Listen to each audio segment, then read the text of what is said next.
Good morning! Happy Tuesday! Happy Tuesday. 3 things na nag-improve sa akin simula nung tumakbo at naglakad ako. Number 1, nawala yung sakit ng likod ko.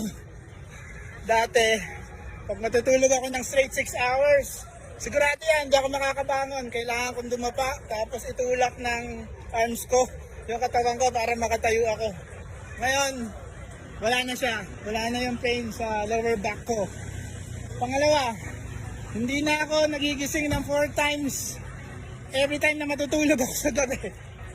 Before, kailangan ko gumising kasi naiihi ako. Maybe because mababa na yung sugar ko.